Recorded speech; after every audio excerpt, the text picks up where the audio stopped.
Rebel Devs Podcast, a show that challenges conventional thinking in the tech industry. Each episode features conversations with solutionists who have taken unconventional approaches to problem solving, pushing the boundaries of what's possible in their respective fields.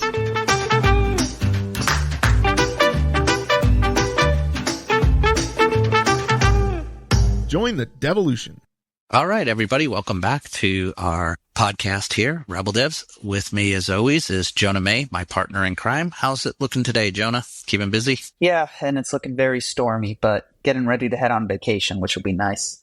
There you go. As always, I'm Tom May, the chief architect of chaos here around Rebel Devs, but everybody's tired of hearing from me. So we have a friend here, Jason Miller from BitLift. We're going to talk a little bit about security today, which is great. We've been talking about resilient storage, but I think this is a nice kind of rabbit trail into security. So Jason, welcome. Hey, thanks for having me on the podcast today. Absolutely. So many of our friends out there may not know BitLift. Some of them do, some of them don't. So can you tell us a little bit about your company? Sure. Yeah. I'm Jason Miller, the founder and CEO of BitLift Security. We are a laser-focused managed detection and response company. We're on a mission to virtualize the security analyst role. The main reason why we're doing that is because a lot like VMware back in the day virtualized hardware into a VM.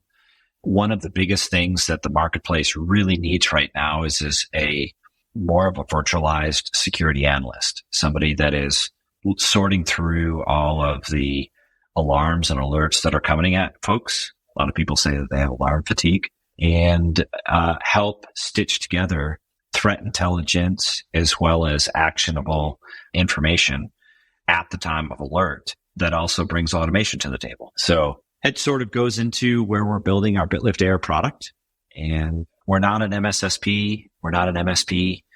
We're just laser focused around helping people get through the white noise, get through to actionable security measures that actually are going to mean something and move the needle at the end of the day. So that's what we're doing.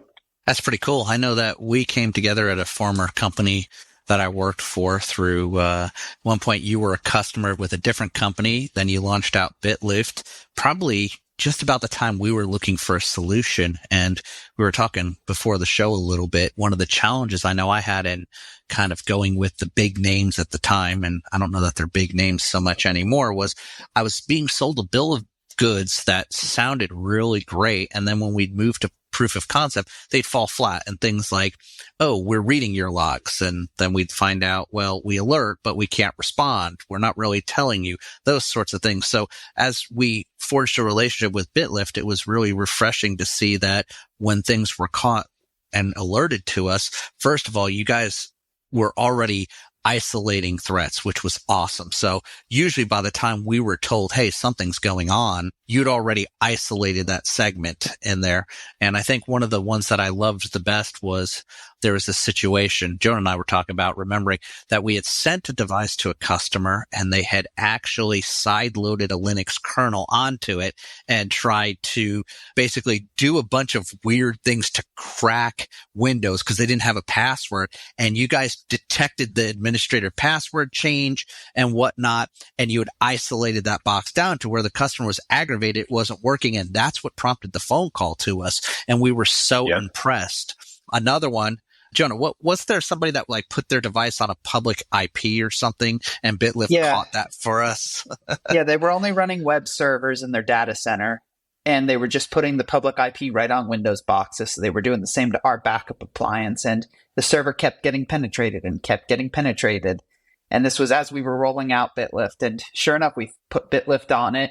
It went out there, and we were immediately like, hey, China and Russia are trying to brute force this, so because it's on a public IP. Yeah, I remember those instances well. And to your comment, I mean, what we try and do with prospective people that we're talking with on a daily, weekly basis is trying to encourage them to get through the marketing minutia that's out there. It's sad to see, you know, if you roll back 5-10 years ago when cybersecurity companies were showcasing like, hey, this is what we're able to do from a technical perspective. And they were showcasing that.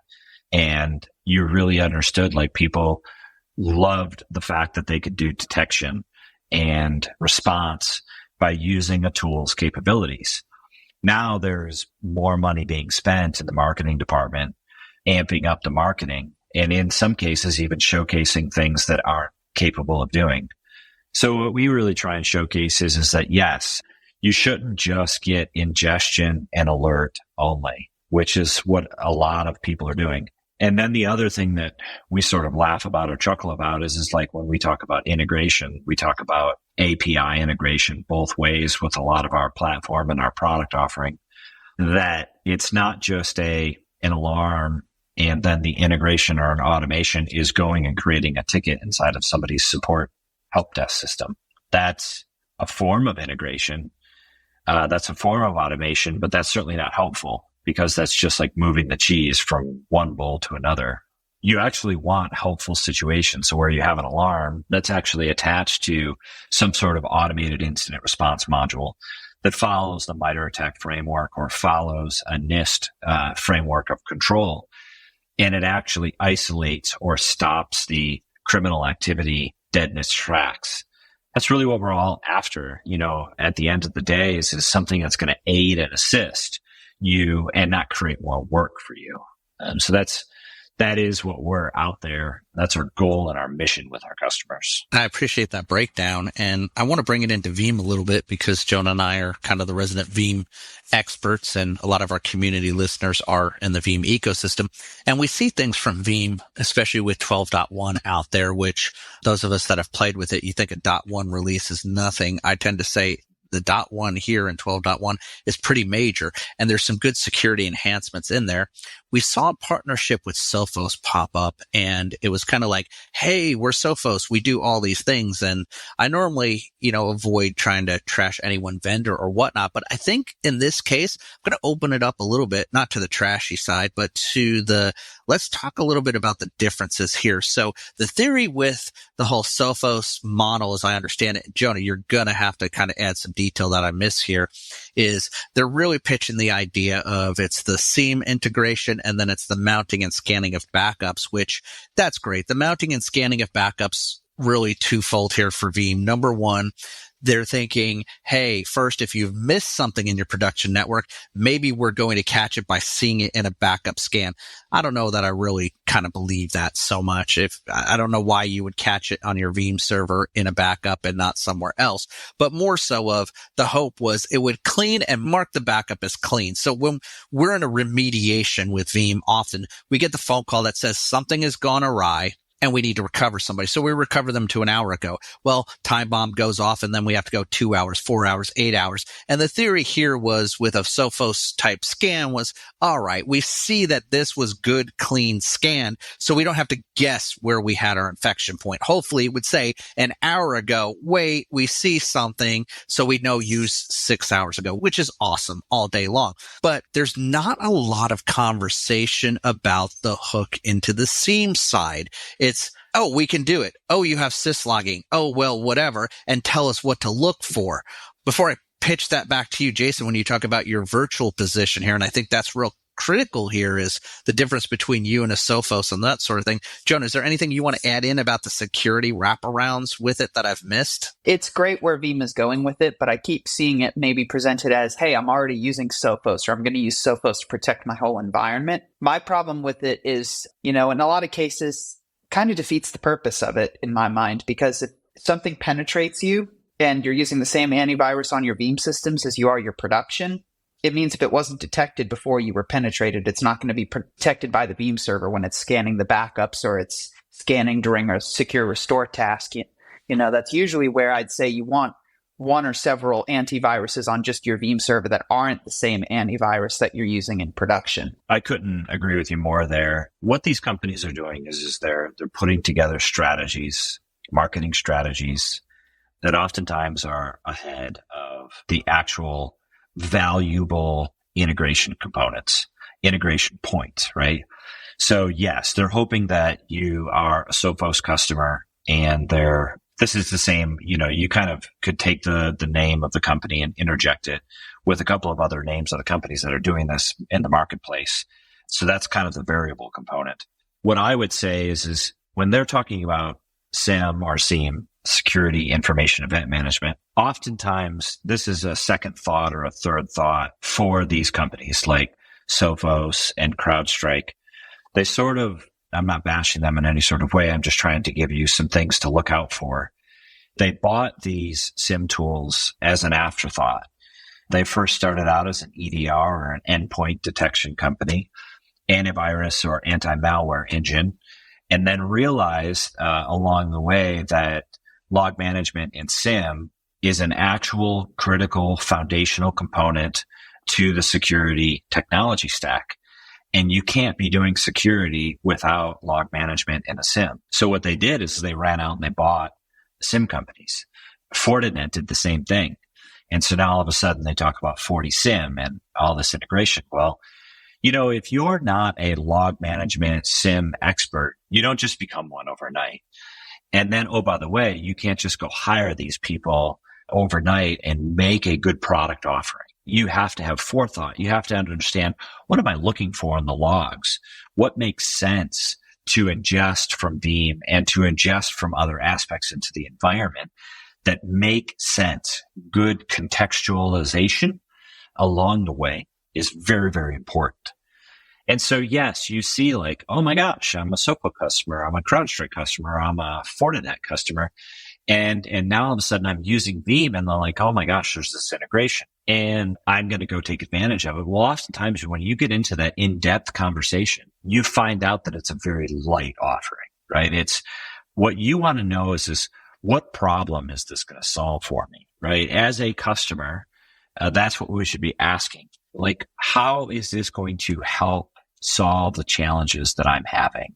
What problem does this resolve for me or reduce my burden, reduce my risk?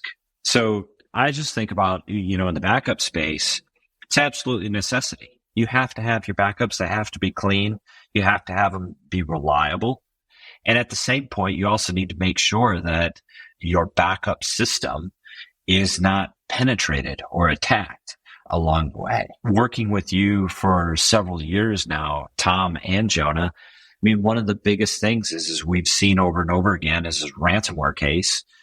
And you absolutely could see where the criminals tried to attack the Veeam backups along the way because they knew that they would increase their chances of getting paid if they not only encrypted the local copies, but they also deleted or encrypted the remote copies and the backups. So that's why you see Veeam and some of these other players in the space putting importance on SIM. And I'll stop for a moment here in just a second. And I have this to share is what I really believe that we should be encouraging Veeam and some of these other major software players is to stay where they're a subject matter expert at.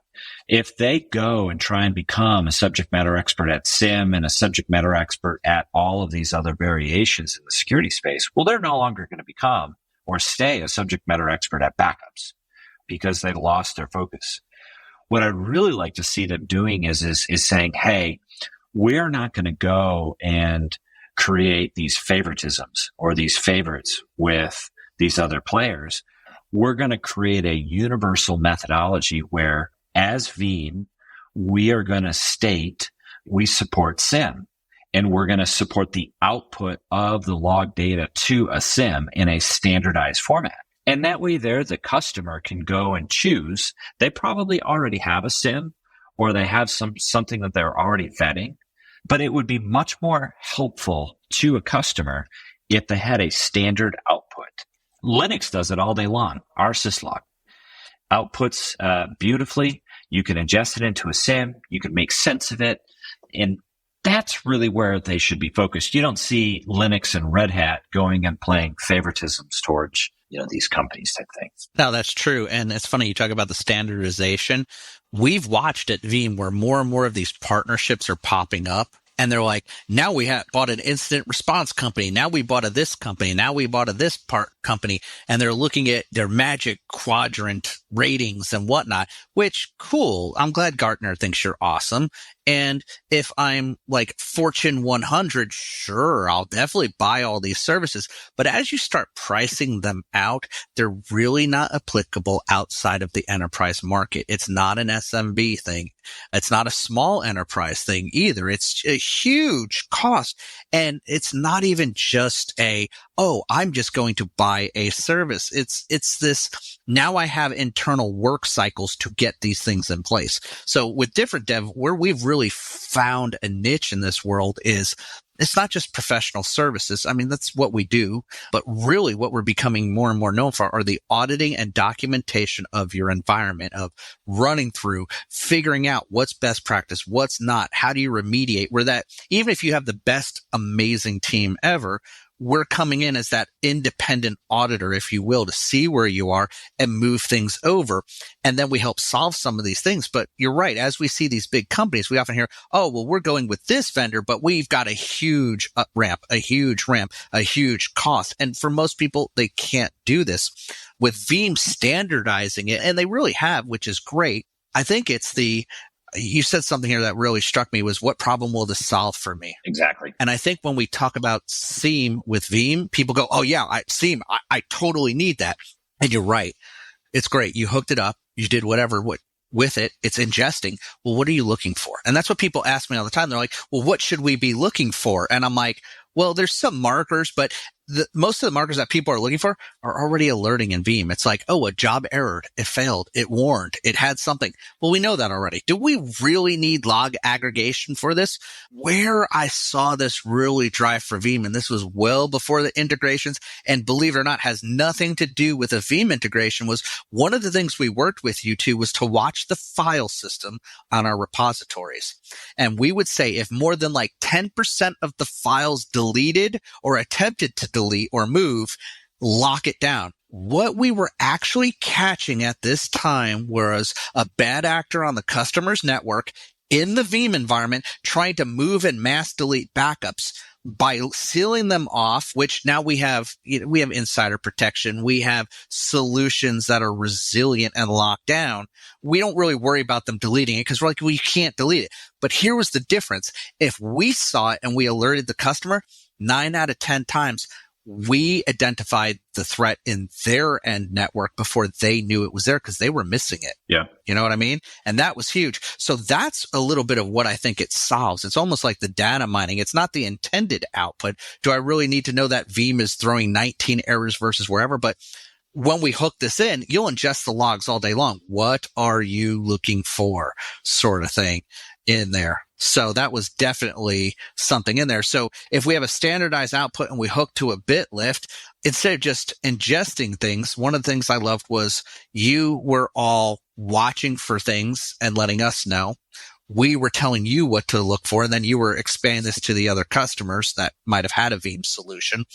And ultimately, when this flag was raised and somebody said, hey, you have a bad actor here, I'd be like, well, I'm not even sure what to do with what you're detecting because, like you said, you're the expert in there. I'm the backup and DR guy. I can restore you. I can recover you. I can isolate you. But really, I'm not sure what's going on in this vector. And you guys were such a knowledge base to just go, hey, it's this type of vector. It's this. Let's do this and isolate, now recover back. And so that was a big sell for us. I mean, if our customers are listening and they're like, yeah, I want to use the SIEM thing. It's already there in Veeam and I want to hook in BitLift. I mean, I'm assuming that's a thing, right? Today? Yeah, it's definitely a thing. And to put a little bit more teeth or detail to what you're talking about here is that you, like, for instance, our whole BitLift Air platform, our SIM, all of our detection rules, we call them the BitLift Essentials Pack. The BitLift Essentials Pack follows the MITRE ATT&CK framework and all of the detections within the MITRE ATT&CK framework. And the other thing that we follow is the NIST 800 controls, right? That is a framework that you talk about the SMB space. There's a lot of publicly traded companies that we not only have as customers, but also that we talk with on a regular basis that are looking at our tech stack as possible acquisition to purchase and consume. And they're following the NIST 800 framework as their Bible. So you talk about, standard log retention, 90 days hot, 365 days sort of lukewarm cold, right?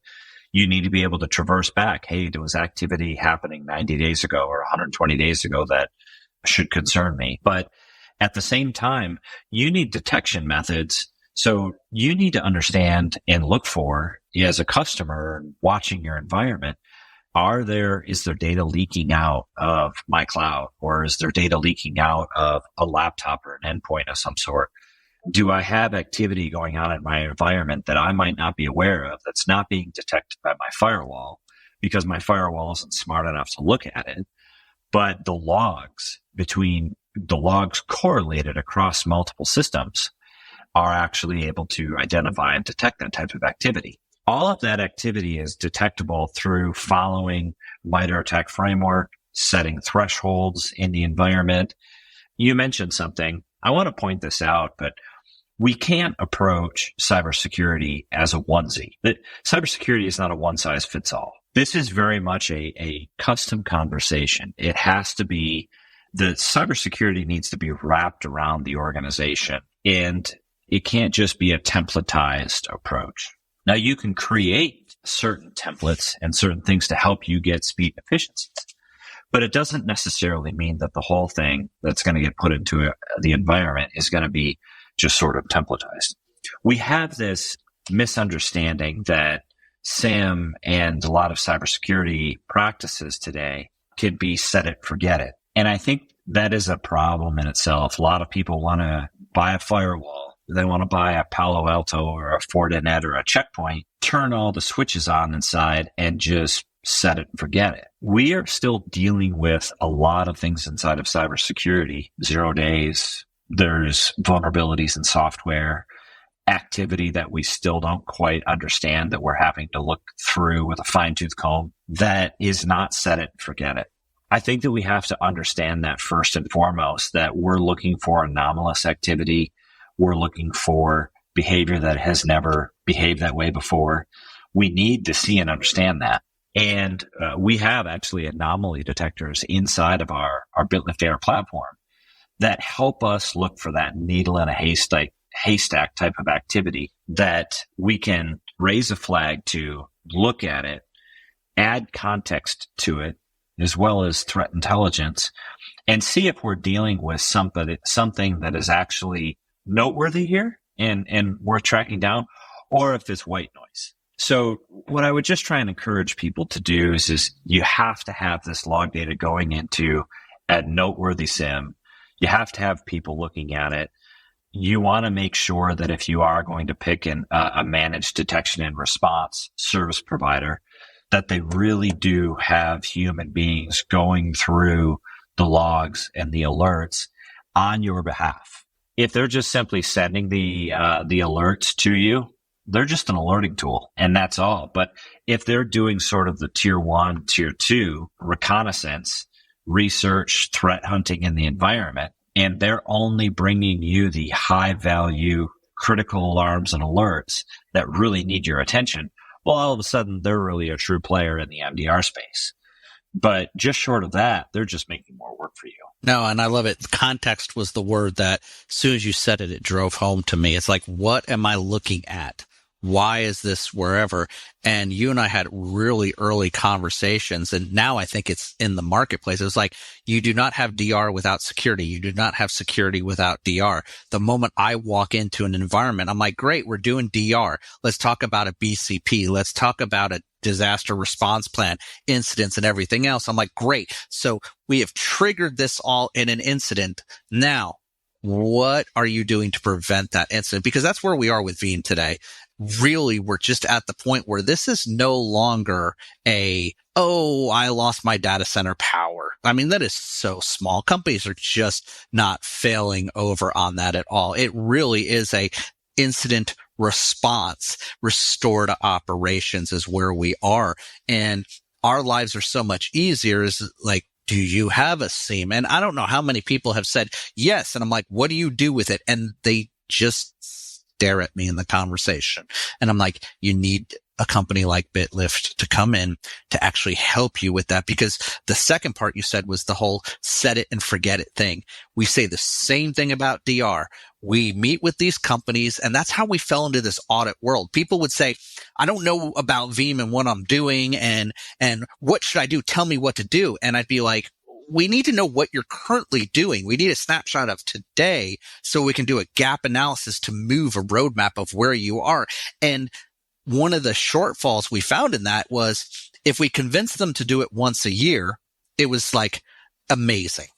And we started trying to change the conversation to be kind of what you're saying about your virtual side is, on my side is, we should be looking at your backups daily. We should be monitoring them. We should be looking at them. We should be crafting roadmaps in DR to make sure that you are staying current at all times because their environment changes so quickly. So when you say that about security, I know myself have been guilty in security implementations where I'm like, oh, thank God I got through that implementation. And then here I was meeting with your team probably once a month or twice a month where it was just this cadence of, all right, we're all going to get together. We're all going to talk, and we're going to talk about threats and things we need to change. And what was great, I don't ever really remember moving into one of your meetings with BitLift where it was like, hey, buddy, you need to spend more money to buy this. It was, hey, here's a good roadmap. Yeah, there's some spends here. We can do some other things, but really, here's this best practice sort of thing we want to put in place. And one of the things I loved, it was one of the first things we did with you was whitelist scripting. We ran so many intense scripts, and we really said, we're not running scripts anywhere except if we approve them. Instead of implicitly allow, we implicitly denied. And I think that really made us stable because I always live with the fear in our cloud infrastructure. And I go with it today too. Now that we do have some cloud offerings, I worry that the day that we are penetrated and are down, our customers are going to look at us and be like, but you're the guys that are supposed to prevent this from happening. And it happened to you. So definitely in there. 100%. None of us are completely immune to a cyber attack. Even just a couple of weeks ago, MITRE ATT&CK Framework themselves disclosed that, they had a breach and that the incident occurred. So I don't want to give anybody we're not selling snake oil here and you're not completely immune to it. But what I picked up on this is I feel like the best way that you could build trust with somebody is oftentimes coming to the table and offering up advice that doesn't cost anything. And in a lot of cases, there is still a ton of advice that can be given to most of these customers out there in the marketplace that don't cost them a ton of money or are free. Oftentimes what you said was one of the biggest things that we came to the table with was we need to whitelist and blacklist things in your environment. Starts out with scripts. I can't tell you how many cases that we've seen where we have had our EDR agent deployed and we have our SIM deployed inside of a customer's environment, and we see the initial dropper be a keylogger on somebody's system. They went out, they went to a website they shouldn't have. They either got phished through their personal email, like checking their personal email on a work machine, a work laptop, and giving up their work credentials because they forgot they were clicking on something from their personal computer or their personal email on a work computer. And so we see the dropper happen. So this is twofold. This is multi-pronged. The dropper is able to install on their machine because they have local admin rights. Another no-no, especially when we're all in this remote work era now here in 2024. That remote work is just, it's here to stay. But the problem is that we now have to treat that endpoint as if it's at Starbucks or at a remote coffee shop or a home. We have to treat it as if it's on the LAN. So you've got that endpoint VPNing in to somewhere or something. So whitelisting and blacklisting is very much, it's free. It takes some work to get done. But you will be very satisfied once you're able to know, like script called 1a.ps, or just so many examples I could give that are running through my head where scripts were able to run, user had local admin rights, and it was just a snowball afterwards. Very bad things. Now, with the right settings and configuration on an EDR, and also with the right settings and configuration on endpoints, you can stop that to the point where it doesn't get very far. It's not able to execute. It's caught. It's flagged. You can go and find out, hey, why did you do this? The user says, well, I got this email and I did this. Oh, cool. You now just prevented a very bad day from happening, right? You can wipe the sweat off your brow and go, we dodged a big one there. But it's going to take some work ahead of time, right? This is like you need to do spring cleaning. I was just talking to somebody the other day and we were like, cybersecurity is more like exercise than anything. A lot of times people don't want to hit the gym to get the summer body before they go out on vacation or the beach because it takes exercise. Nobody wants to go hit the gym for 30 minutes every day, 4 days a week. But the thing is if we don't do the exercise and put in the time ahead of time, well, then we're not going to be fit and ready for when that attack or that thing approaches us. And we're going to say, gosh, we should have put in the time 2 months ago, 3 months ago, 6 months ago when we knew this was a problem. Then it turns into a blame game. You look at who to blame. And I often say this is a cultural issue. Most of the time, the IT people and the organization knows where they're vulnerable and they delay it, or we've got too many other projects to put in front of us right now. What I would really encourage people not to do is just don't turn to the blame game and start blaming other people. This is where you should say, you know what? We knew where our vulnerabilities were. We knew the things that we should have been doing along the way. And we just decided those weren't as high a priority as the other ones. So we build houses. We live in homes. We lock our doors. You lock up your valuables. Otherwise, it's called a very simple word, neglect. You neglected to lock the door. You neglected to put cameras on the doors or windows. And so when theft or crime takes place, you have nobody else to blame other than the person that was supposed to secure it in the first place. And that's just the other facts, about this. That is 80 to 90% of the cybersecurity crimes that we're dealing with today is that. Yes, you can argue there are 0 days. There are vulnerabilities in software. I've read a lot of statistical stats about it. Most of the time, that's 10% or less of the attacks that we're dealing with today.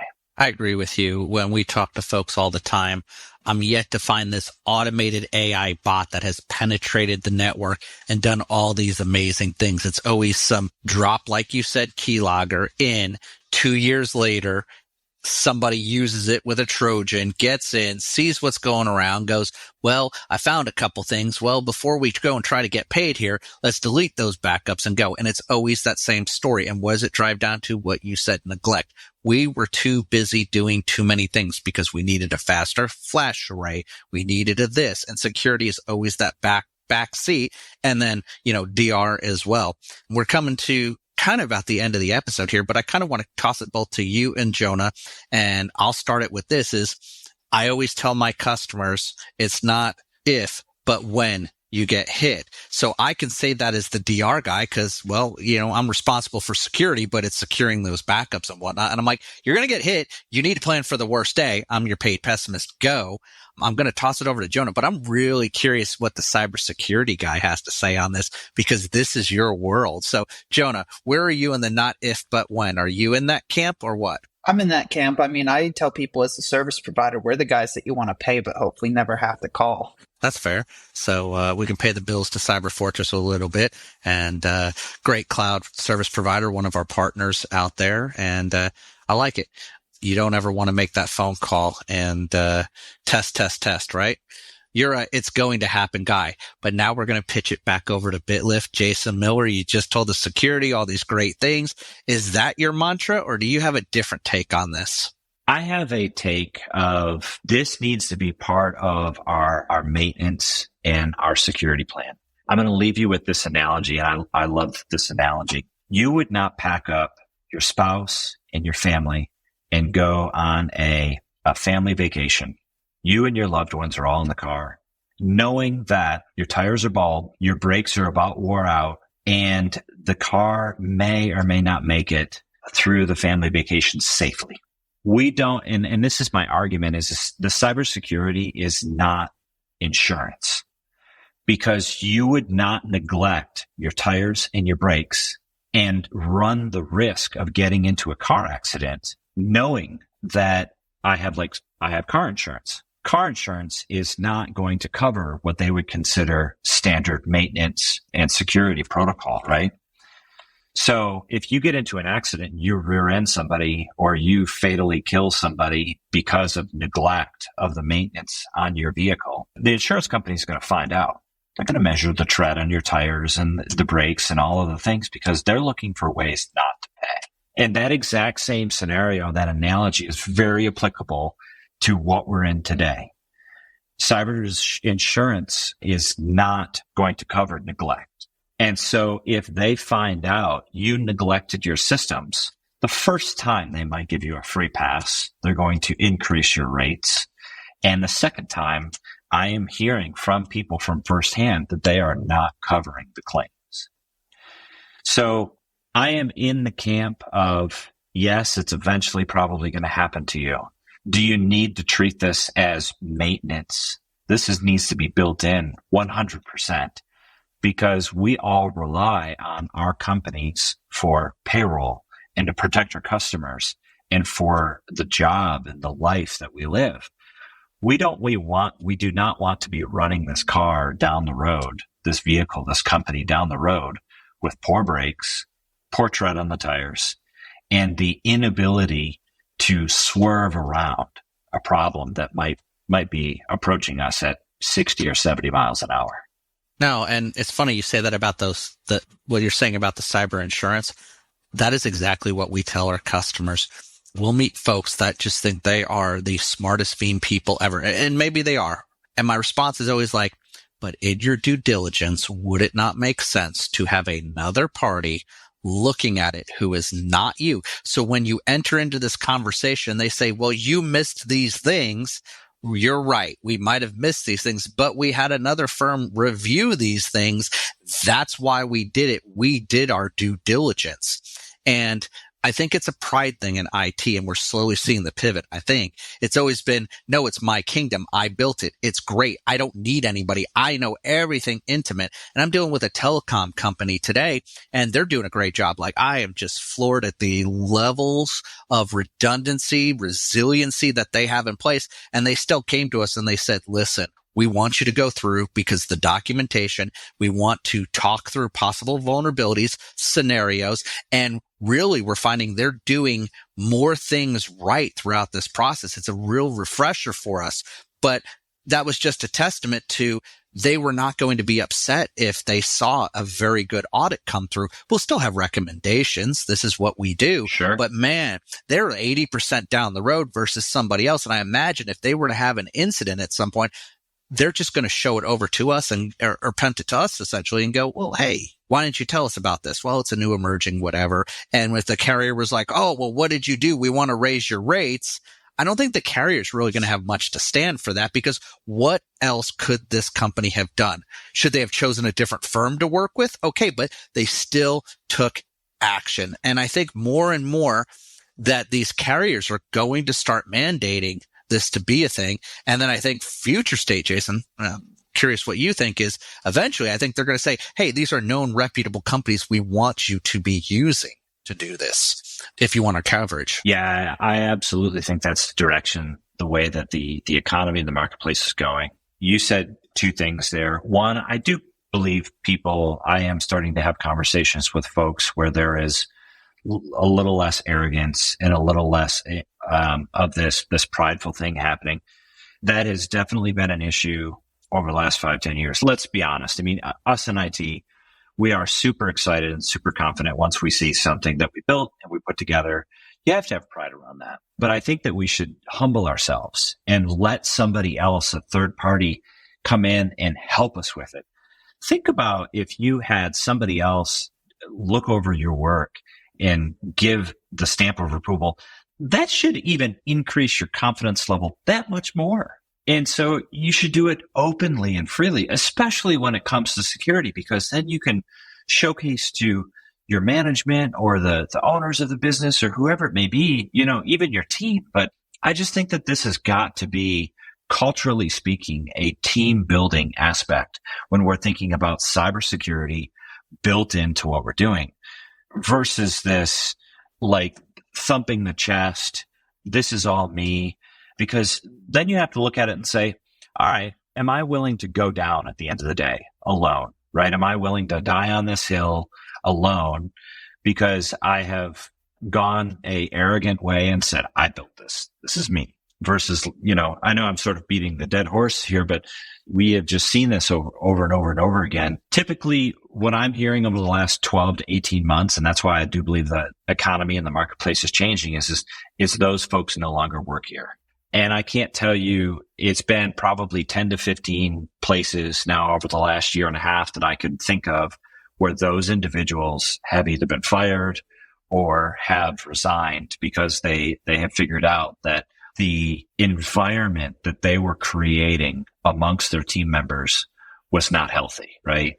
And it wasn't also good for the company. Yeah. That's so important. Just cybersecurity needs to be a cultural, humbling experience where everybody needs to be listening because we all are learning something on a daily basis. Otherwise, I think cybersecurity is the thing that will humble you. You will get pwned, and you and your data will be on the public internet by the criminals. They will humble you. Oh, absolutely. Well, we've kind of hit the end of the episode here. Jason, how do people find BitLift out there if they want to learn more? Yeah, hop over to our website, bitlift.com, bitlyft.com. Check out our website, and if you'd like to, set up a time to chat with us. Otherwise, just happy to share and encourage people to learn and share and improve their cybersecurity posture. Don't even have to sell you anything. And that's one of the reasons we have you here today. Jonah and I are very big proponents of networking and really only referencing things that work. I'm just not interested if somebody wants to be in our little referral network. If it's just this conglomerate of we spent a lot of money, look at our name. These are solutions that have saved our bacon, and BitLift has saved our bacon over time, and we recommend them for a reason. Jonah May, Cyber Fortress. How do we find you? Tell us a little bit on your way out about Cyber Fortress. Yeah, we are one of Veeam's largest platinum Veeam cloud service providers. So when you need somewhere to send your data that you also need to be able to recover offsite in a disaster, you call us and you set up services with us. And you can find us by going to cyberfortress.com. All right. And I'll play out different dev. We will help you with all of your Veeam needs, professional services, auditing, and we'll lend you at places like Cyber Fortress. And when we see a gap in security, we're like, call our friends at BitLift. So you'll find a lot of synergy with us. We're the guy that kind of brings all those moving pieces together. But thank you both, gentlemen, for joining us today. And we'll play some fun music on our way out. As always, everyone, we'll catch you next time at our next gathering. Thanks, guys. Whether you're a seasoned solutionist or just starting out, the Rebel Devs podcast is a must listen. So join us. Comment, share, and subscribe. Be part of the Rebel Devs.